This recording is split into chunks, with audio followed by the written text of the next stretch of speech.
Hey everyone, Jason Weckerle here. Today I'm going to talk to you guys about river smallmouth bass and walleyes. Talk to you guys about what I use basically for the rivers here in Wisconsin. The rivers that I fish are normally in the 1 to 6 foot range here in southeastern Wisconsin. I don't deal with a lot of deeper water than that. I fish by dams, bridges, around boulder fields, log jams, fallen trees, stuff like that. But I'm going to show you the lures that I like to use here in Wisconsin. Starting out are my hard baits. I throw a lot more soft plastics, but when I do throw hard baits, this is what I like to use. This right here would probably be my go-to #1 lure outside of using a jig head with some sort of soft plastic or something along those lines. But this is a black and white F7 Rapala original, and this bait right here, you twitch this on the surface around a fallen tree or a boulder or behind a bridge piling. This thing gets hit so much. You can work it aggressively.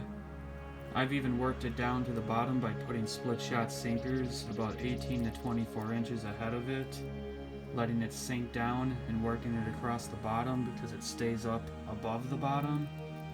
But this bait right here, one hot lure. I love to throw whopper plopper type lures, just slowly reeling it just fast enough to get the blade turning. The Zara Spook, that's probably my favorite topwater lure next to the Rapala original, which that's a jerk bait and a topwater lure. But this is one I painted up when I was a kid. I've caught tons of smallmouth on this thing. It zigzags back and forth on the surface when you twitch the rod tip. It's called Walking the Dog. Here's a hand-painted Rapala original I did when I was a kid too. I used to do all sorts of little paint jobs, like this one right here. I've caught a lot of fish on those lures.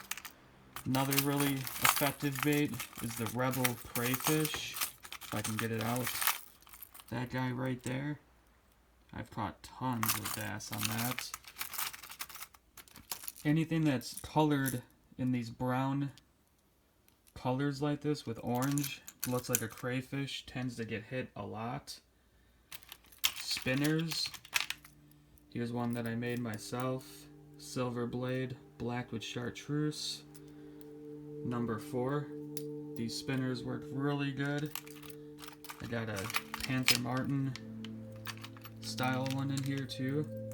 Actually, this one's made by Meps, funny enough, but it's got a Panther Martin blade. I've caught a lot of smallmouth on that.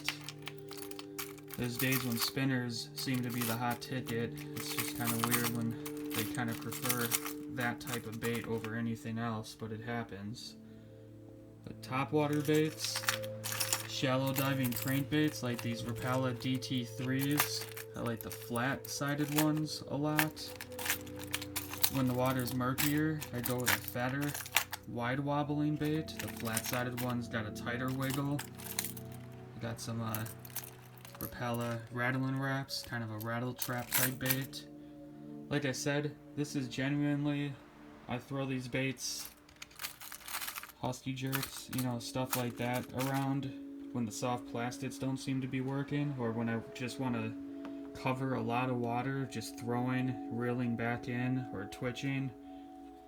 It's just mainly something I do when I want to find fish, but I don't genuinely find myself catching more fish on that. Here, I have my box of soft plastics. This is just some of them. Berkeley Ripple Shads, one of the most effective smallmouth and walleye lures ever made right here. Just like the Twister Tail, Mr. Twister, or the Kalen's Grub, or the Zoom Curly Tail, it doesn't really matter. Curly Tail grubs, Twister Tails. This is a really effective color right here. This is a Kalen's Grub.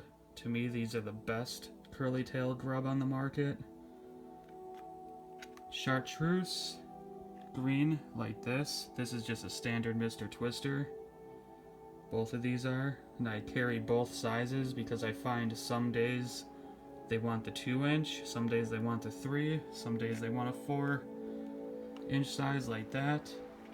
You just never know. Bigger fish, bigger bait, but not all the time. I've caught some big smallmouth on those little crappie size, panfish size twister tails like that. These two colors are my most effective colors.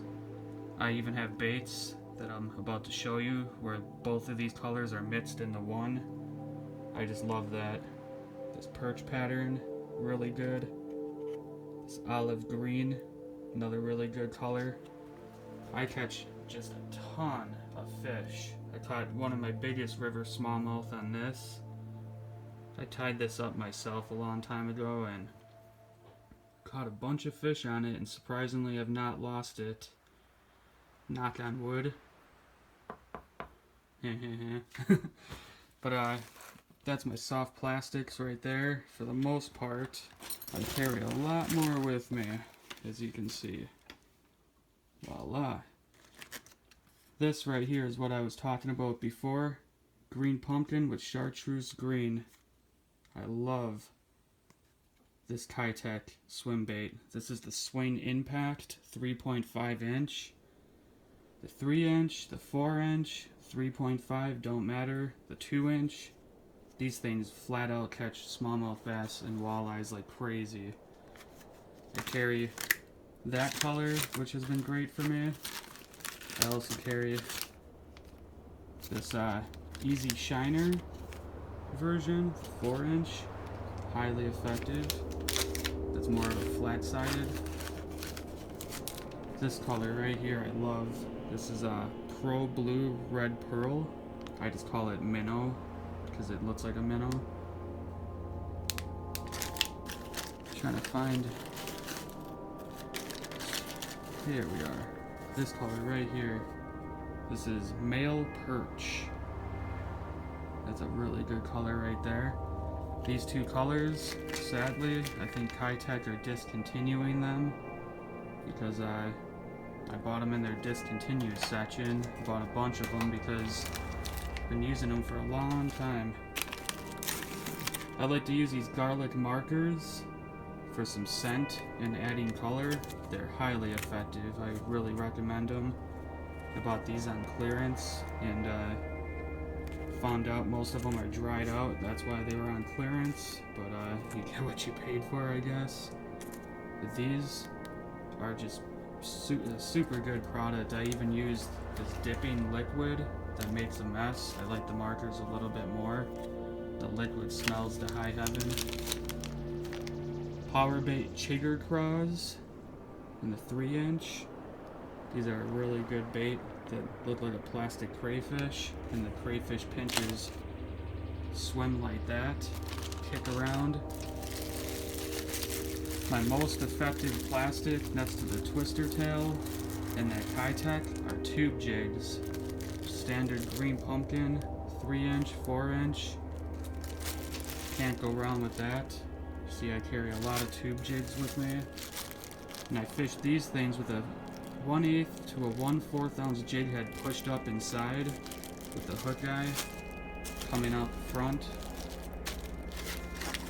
But this is everything I carry. Right here.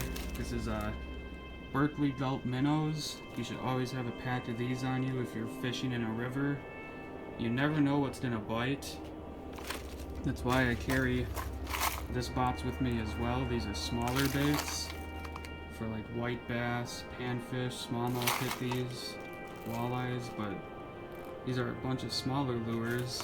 I carry along these 2.5-inch gulp minnows because it saved my butt many days on the river. Catch a lot of white bass, walleyes, pike, smallmouth. Last but not least, wacky worms, Senkos. As you can see, the green pumpkin, chartreuse, I love those colors. It's a big confidence for me right there. Whether I'm matching what a minnow looks like, or I'm going with what a worm or a crayfish looks like. I'm always matching what these fish are eating. They call it match the hatch. You match what these fish naturally eat: crayfish, minnows, leeches, worms, insects. And oh, my cat right here came to join us. She's a fat kitty. Hi. Always when I'm making a video. Yeah. But that is what I use for smallmouth bass fishing here in Wisconsin. I'd use this in Minnesota, Michigan, all over the Midwest, Canada. All these lures are highly effective. If you guys like this video, subscribe to my page. My name is Jason Weckerle. Have a wonderful day.